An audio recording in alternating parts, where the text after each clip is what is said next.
Okay, guys, so we're going to spend about 30 minutes today just answering as many questions as we can. And then I don't know if you got the memo, but Alex Greer, who happens to be, whenever people are really successful and then you always kind of associate them, but I think it's important in the history. She's Steve Greer's daughter, oldest daughter. And if you're not right now paying attention to what I'm doing and you're doing something else, please jump off the call. But it's Steve Greer's daughter. And Steve, so basically, she's been in the business since she was born. You know what I mean? And she's an MGA here in Houston with the other agency in Houston, Giddens and Giddens. And they're awesome at Child Safe. We're a little spoiled here with our lead situation, but they're amazing at Child Safe. So she's going to be talking about Child Safe and how they maximize Child Safe. And what we want to do is we want to take everything that they're doing, steal it, and use it better than they use it. Does that make sense? That's what you want to do at American Income. Steal as much as you can and use it better than the person that gave it to you. So we're going to stop at about 12:25. So we'll get through as many questions as we can. You guys asked some great ones. If your question doesn't get answered, save it, because Friday we're going to do another F90 huddle. Why do we do these? Well, because you are the future of the agency. And we have found, and Clayton and I have kind of looked at the data and the results. We have found that as we do more of these and we educate you more, you all make more money. And that's why you're here. Okay. So in our business, look, we're not digging ditches. We're not climbing up ladders. We get paid for the words that we use, how we use those words, and knowing which words we're supposed to use at which time. And so what you want to do is take somebody else's experience, learn from it, and not make the same mistakes that they made. So with that being said, let's get to the first question. And it comes from John Cazella. And the question is, Monica, what is the best response to the objection, I will wait until after I get a raise or until after the new year, when you've already used and explained you don't buy life insurance with money, but with your health? Okay. So John, what did you respond? How did you handle that? I kind of just like reiterated the point, and I also addressed that, if they wait, the longer they wait, the higher rates go up. I explained that, just like every year, how, just like how most people's pay increases, like, a couple percentage points just off of a cost of living, insurance rates kind of do the same thing just in general. Plus, as they get older, rates are going to go up as well. So I kind of try to counteract with that, saying that this is going to be the best price that they would, the best point they would be able to get it at right now with their health and age. Okay. And did they give you like a specific, because I will wait until after I get my raise kind of says affordability, but then I'm going to wait after the new year, which kind of also says affordability to me. So I think it all kind of boiled back to affordability. Did you ask them, why they kind of felt like they wanted to hold off on it? Was it more of a value issue or a cost issue? Like, I got this response after I had already like chopped it down. Okay. And it was like their last, like, I'm just gonna wait until I have a, like one person gave me one where they have a certification that they're coming up and getting this month, Right. which after they get the certification, either in December or January, they're gonna get like a $35,000 a year pay bump. There's one where lady said that, her benefits were gonna be increasing after the first of the year, that she gets, and she'd be able to just afford it better. So yeah, I mean, it definitely did boil down to affordability. Yeah, for sure. I think the best way to overcome objections, in my opinion, is proactively. And I think we do that proactively. I think the script does like a really good job at like eliminating a lot of the objections that we could even get at the end. But regarding on how well you're doing those specific sections, so with the affordability, I mean, with the 1 hour wage, did you kind of revert back to, you let me know earlier that 1 hour wouldn't really make a difference in your lifestyle right now? Did you get a call or a text or anything change that, would make that 1 hour mean, that you wouldn't be able to enroll into the program? Or can you help me understand what happened? So if it's more so, go ahead. So I'll say a lot of these were in like POS sits where I didn't go through like the full blown presentation script, But I Okay. did remind them that, the way our programs are based off of like a 1 to 2 hours wage affordability. I did ask them, what they made. So that way I could enter it into the needs analysis and kind of get that. So I did remind them of that. Um, but Yeah. didn't seem to help. I think me personally, I think it would boil down to creating like a really big problem and then offering them a solution that's gonna pretty much solve the problem that you created. So what problem did you create when you were going over everything with them? So the one had to do with cancer. The other was just them not having enough with funeral and final expense coverages. Okay. Which one did you lean more towards pitching or did you kind of do both? Because they kind of Uh, one was one was more like they had a decent amount of whole life, but I pitched more towards cancer because it was the one coverage they didn't have. And Mhm. then the other one was like all they really had was funeral and final expense, along with they had a little bit of cancer and they had the A71 and all that stuff, but their funeral and final expense was like right at 15,000. And we felt like that was enough. They did. I Okay. didn't feel it was, but Yeah, absolutely. I mean, I would just say proactively beating it, and creating problems with the POSs. I mean, I'm a big fan of like doing the list of concerns and like doing the two job because a lot of the policyholders that we have, it's like you just see whole life. Like they just have whole life. They might have A71 or something like that. When you can actually pull up like a visual, like a worksheet and show them like all of the gaps that they don't currently have in their program, I feel like that's a really easy way for me to kind of identify those gaps and create that problem in that sense. But you guys are using the POS script, right?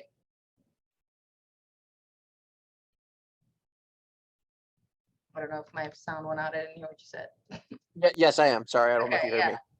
Yeah, I mean, I would just say, just make sure that you tighten up. If you're gonna pitch cancer, I mean, pitch cancer. If someone tells you, like, instead of having to convince them that they don't have enough life insurance, I find that that can be a battle in itself if they truly feel that way, which we know that they don't, obviously. So, I mean, you have two routes to take. You can immediately pitch cancer, but if you're pitching cancer, I would make that the only thing that you're pitching because cancer comes with a guaranteed death benefit. Like we would never sell cancer without a guaranteed death benefit because we never want to put them in a position where they would feel like their money was being wasted. So I would just make sure that your cancer pitch is like top notch and you get really good at creating a really big problem. If people can't see something happening to them and they can't visualize it happening and they can't see themselves utilizing that benefit, they're not really going to operate with the urgency that you want them to operate with and buying the insurance right then and there. They're going to feel like they can kind of put it off until next year. So I would just say make sure that your cancer pitch, if that's what you're choosing to pitch, rather than fighting them on too much insurance, then make sure that your cancer pitch is like solid, like you're creating a really, really big problem. What would you say, Mike? So I think it comes down to control, and it comes down to what they believe that they can control in the conversation versus what you should be in control of. So are they leading you or are you leading them? This is a question that you've got to ask yourself. Like, do you feel like they're looking to you like, hey, John, what do we do? Or are they telling you what they want to do? I got you. Um, honestly, I would say in those situations, they probably ended up leading me just because they were able to sell me on why they didn't want to get it now versus why I was selling them on why they should. Correct. Yeah. So a sale's made in every home. Either you're selling them on why they need the program and you're selling them on the value of the program and the reason for the urgency, or they're selling you. So was this a POS? Yes. Okay. So on a POS, what I typically do with the POS is so they're saying, hey, we want to wait. I'd say, John, listen, no problem. You can absolutely wait, especially as being a valued policyholder with American Income. Look, I mean, we have an obligation to you and to your family to come and see you anytime that you want us to come and see you. Okay. The thing is, though, and I think this should be in the presentation, this response. But thing is, though, that that person wouldn't be me, which I don't think is really that fair to me, and I don't think it's fair to you either. The fact that you're thinking about it and it's important enough to you that you think about it, I think should make it important enough that we do, we're able to work together on it. If you can't do the full program, let's adjust it to a level that would be comfortable, because what you're telling me is, hey, after the holidays, I'm assuming because you want things to die down a little bit with your expenses, or when I get this raise, well, we'll give you the raise right now by getting you enrolled in the program at a lower level and locking in your health and giving you the best deal, because we don't know what's going to happen with rates in January. We don't know what's going to happen with the rates by the time that you get your raise. We also don't know what's going to happen with your health. So if you want to get the best deal, then we got to get you locked in. When we can get you locked in, we can just adjust the program. Now, I don't think that at the $124.73 a month, the $30 a week, I don't think we're taking any food off the table. But if we are, tell me, let's go ahead and adjust it. So are you comfortable with the $30 a week, or do you want to adjust it a little bit? This way, I can be the person that your family calls down the road when they want to upgrade their program, since you like me as much as you do, based on what you're telling me.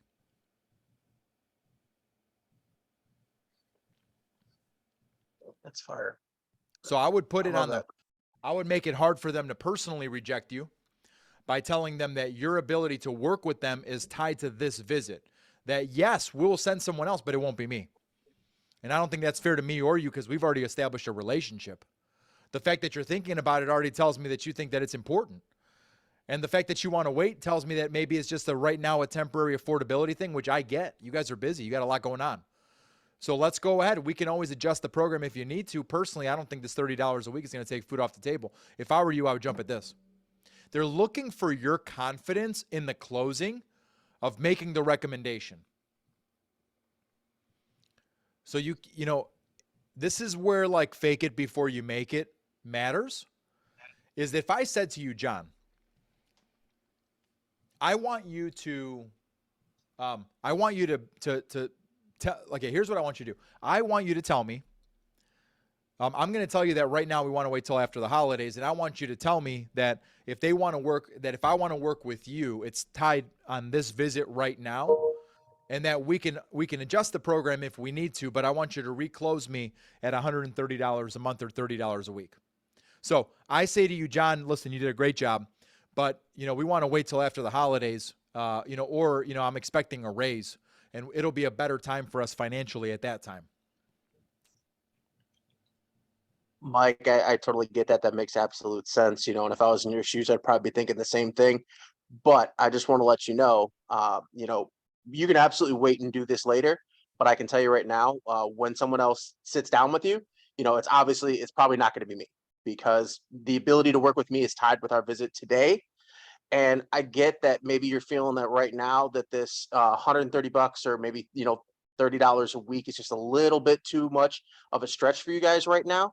So if that's the case, we can always adjust this down. So that way we can absolutely make it affordable, and we can make it to where down the road, when you need to make any adjustments to your policy, I'm the guy you call, as opposed to meeting, another random agent that you got to get to know again, when you've already developed a relationship and feel comfortable with me. Close me. So does this ask me to buy $30 the program? Ask me to enroll with you. Ask me to sign on the line that is dotted. Close me, John. So does that $30 a week or $130 a month, does that work for you? Can we go ahead and get this done today, or do we need to adjust it again? Good. Okay, can I give you some feedback? Absolutely. Okay. So when I say like fake it before you make it, we're going to do the same exercise. But John, I want you to know something. We're not virtual and we're not on Zoom. You got flown in by the company to come down and do some training for our agency on how to close deals. And so we don't know anything about you. We don't know anything about your history. For all we know, you're the greatest closer in American Income Life history. If you were showing me how to close that deal, can you role play with me what the greatest closer would close that deal like, as far as you would perceive it, as far as you would envision it? Can you show me, can you demonstrate? Again, you are the greatest closer in this company's history, John. And I'm going to give you an objection. You're going to show everybody on this call. There are 54 people hanging on the edge of their seats. Right? Everybody? You're all on the edge of your seats, waiting to see how is John going to respond to this objection. And what I tell you, John, is I say, John, listen, you did a great job. As a matter of fact, you did such a great job. If I could, I would buy 2 of these programs from you. But timing, John. Holidays. And I think I'm going to get a raise in January. I'll tell you what, why don't you get back with me in January after the holidays are over and after I get this raise? Could you do that? So kind of like I mentioned before, Mike, your ability to deal with me, it's tied to our visit today. And absolutely, you have the option to add and change your policy whenever you want. That's one of the beauties of being a member of American Income. However, come next time around, it's not going to be me that you're going to be dealing with.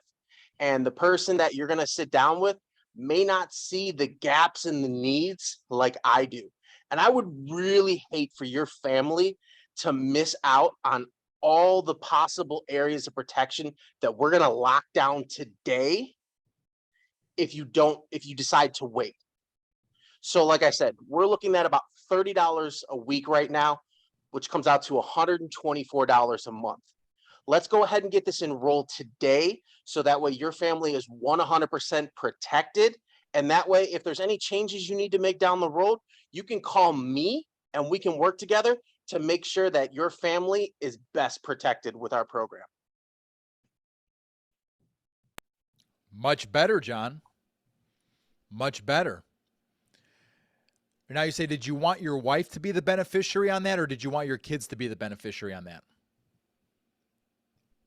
Now, Ask them did a you want your question that- wife? Yep. Okay. Now, for your beneficiary, would you like that to be your wife, or was it going to be your kids? Okay. So we got to ask them some sort of a question that recloses, that assumes the sale. I thought you did a much better job that time than the first time, which goes to show you that when you embrace the role of how you guys, the worst thing that's going to ever happen is someone doesn't buy. Did you know before you sat with them, you didn't have a sale? The worst thing that happens is nothing happens. The worst thing. But you can help a family. You can make a sale. And so you better fight for it. And they better see that you believe in it. So John, listen, absolutely. If you wanted to make a change to your program, if you wanted to wait, you can wait. You know why? You're a valued policyholder with American Income. And so we'll come back anytime you want. Unfortunately, John, there is a downside to that. Okay? A few of them. The first one is that you won't be dealing with me. You probably won't. You won't. I would never tuck my tail between my legs and run back to a house and go sell them. Never. Ever. No matter what. I don't care if I had to go into debt. Do you know why? Because for every sale that calls you back to buy from you, because you open yourself to it, you will have lost 40 sales that you could have made at the moment that you would never get because you compromised on that boundary that you set. Mm-hmm. And I don't know how to explain this to you. You just have to trust me. It was very easy to tell when we were in the field, because if Monica was working 3 hours away in Austin, she could legitimately look at the people like, listen, I'm not driving back 3 or 4 hours just to write up an application on you. And guess what people always did when they went on road trips? Did they write more business or less, Monica? More. More, because there was no other option. I have to sell you right now. That's how I need you guys selling. There is no option. I wouldn't go back. If someone called me back, I would send someone else. Straight up, swear to God, on my kids. Why? Because my principles matter. Our first C is character. I'm not going to sit there and tell you I can't come back, then I'm going to come back. And if you tell people you're going to come back, I got to tell you something. You're going to hear I want to think about it all the time. Your closing is going to be like 18%. So these are all inches that a lot of times we give away. You got to be certain. That person won't be me. It probably won't be. By the way, you did great. I'm trying to take you to the next level. Is that okay? No, absolutely. I love this. Yeah, it won't be me. It's going to have to be someone else. And I would not necessarily go the route of like, they're not going to see the gaps. I would more go like, I'm the one that sat with you and went over this, that showed you the value. So personally, I think it's fair that I be the person that your family can call down the road. Once we have a relationship, you can call me anytime. Does that make sense? Right now, I'm not listed on your policy. Absolutely. Because we don't want to ever put down a coworker or someone else in the agency, or, you know what I mean? We don't ever want to do that. But you can say it's not going to be me, and I know you like me. I like you too. I'd like to work with you. I'd like to be your agent. I like to be the person your family calls. I want to earn your business. I'll make it uncomfortable personal. I want to earn your business. You need me to get my hands and knees and beg? Guys, let's talk. Let's face it. This $30 a week, waiting doesn't change the need. The only thing waiting does is it jeopardizes your insurability, puts you in a situation where you may have to pay more money. We don't even know what's going to happen with the rates. It doesn't put you in a better position. It puts you in a worse position. I have a responsibility to put you guys in the best position. And the best position is for you to enroll in the benefits based on the recommendations made here by the simulator at $30 a week. But if that's not comfortable for you, I get it. You have a lot going on. I don't want you to feel bad about that. That's normal. That's called life. Let's adjust it to something that is more comfortable for you. Personally, I don't think the $30 is going to take any food off the table. I know you do pretty well. So did you want to start with the $30? Or do you want me to adjust it a little bit and make it more comfortable? You tell me, because it's your program.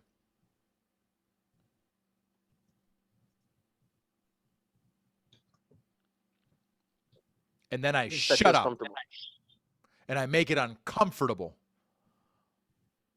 The silence. And I stare at them. And I wait to see what they say. And they better tell me what I want to hear.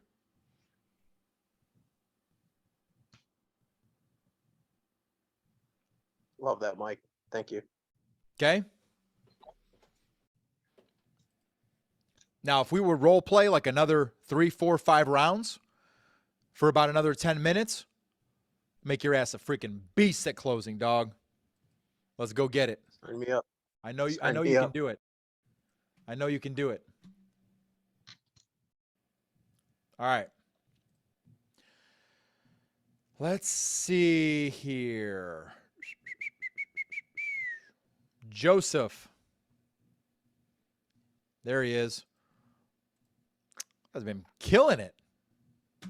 Been killing it since he got here. All right. Thank you.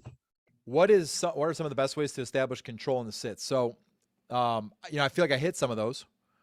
But, yeah, you definitely did. Yeah, but Monica, I want to see if you had anything that you wanted to add on control. So with control, I feel like it starts at like the phone call, because if you have control on the phones, then you'll have control in the homes, is what they always used to tell us. So whether that's, giving them a benefit ID number at the end of the call, making sure they write it down, and then as soon as they hop on Zoom, making them get up and go get that benefits ID number is a good way to establish it. I see a lot of agents kind of get people on Zoom, and then they're moving around, their TV's on in the background, there's a lot going on, they're kind of like cooking, things like that. I just say establishing a really, really good selling environment, making sure that husband and wife are both sitting there, just to let them know this is not going to take long, but this is probably going to be one of the most important conversations you're going to have in your life. And I'm really, really glad that you get to have it with me. Do you guys mind turning the TV down or turning it off for just a few minutes so I can go through everything with you guys? And then they do it. I mean, at first it feels weird, especially when I'm in their house and, we were in the field and I'm like, turn the TV off. You're going to sit here. I'm going to sit here. It was weird. But over time, we're just like, yeah, do it, because, I'm not going to be here long. So that's what I would say. That's good. I think one of the big missing pieces of control, Joseph, is your internal control of not getting thrown off by things that happen.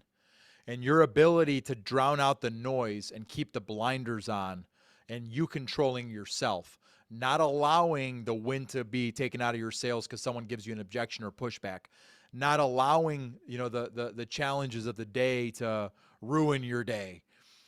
So, I think a lot of control is tied to confidence in the understanding that you are inherently a valuable human being. So you have a human value. Your value to the business and economically is going to grow with time as you acquire new skills. And that comes through consistency of practice. And so I think always keep in mind, way more about insurance than they do, but people don't buy because you school them on the insurance. We're not trying to get them licensed. We're trying to get them to buy insurance from us. We're trying to get them protected. So people buy insurance from people that they like, people that they trust, and people that they believe know what they're doing. And so it's your job in a way that is not arrogant to make sure the people understand that you're very much secure in your understanding of the business and which direction they should go without telling them that. They should be able to tell, okay? So I don't want, people can talk and say anything, but I got to see it, feel it, believe it. They got to see it, feel it, and believe it that you are confident. And that's part of the exercise I just went through with John, which is you can't go in there like, oh, I've only been doing this for a couple of weeks. Guy, let me tell you something. You doing this for a couple of weeks is the equivalent of you all got licensed. So you went through a licensing process. You all went through classroom training. You all went through training class. And you've all been released, whether it's for just got released or it's been a week or 2 weeks or whatever it is. Let me tell you something. If you've been doing this for 5 or 6 weeks, if someone's been practicing driving a car for 6 weeks and someone never drove a car before ever, who's going to be a better driver? By a long shot. People tell me about insurance. I got to tell you something. It's like in one ear, out the other. I'm like, they don't know anything about insurance. So it's like they pretend to know and they'll throw out some terms like they know, but I don't even care what they say. I just listen politely like I'm really into it. I'm like, oh, okay, yeah, wow. Well, okay. So when you sit down with someone that's like a know-it-all, can I tell you something? Yeah. You always have to mirror them and what's important to them. So I'll give you an example. So this is a control thing. They're trying to steal control away from you when they try to be the know-it-all, right? So everything that I'm going to say from that point forward to that person that I think they could possibly object to, I'm going to proactively make it very difficult for them to object. You know how? Do I know more about insurance or do they? You do. Okay. I'm not going to let them know that though. So what I'm going to say is I'm going to say, Joseph, listen, a lot of people don't know. Now I know you probably know. It seems like you probably know about as much about this as I do. But a lot of people don't know you're not supposed to go take your life insurance policy into a funeral home to go pay for the funeral. I mean, a lot of people are doing that. I know you're not supposed to do that, but that's what a lot of people are doing. Isn't that crazy? What is he going to say? Oh, you're wrong? No. See, I make it so difficult for him because I'm appealing to his ego. And his ego is I'm a know-it-all. I know everything. I'm smart. So his ego is so big, even if he disagrees with me, he's going to agree with me because he knows that I know what I'm talking about. And subconsciously, I'm reinforcing the fact that I know a lot more than he does. Because he's going to find himself agreeing with me.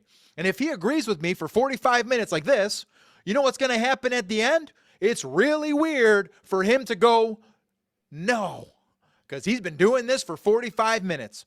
So you can't do this for 45 minutes and then do this at the end. That don't make no sense.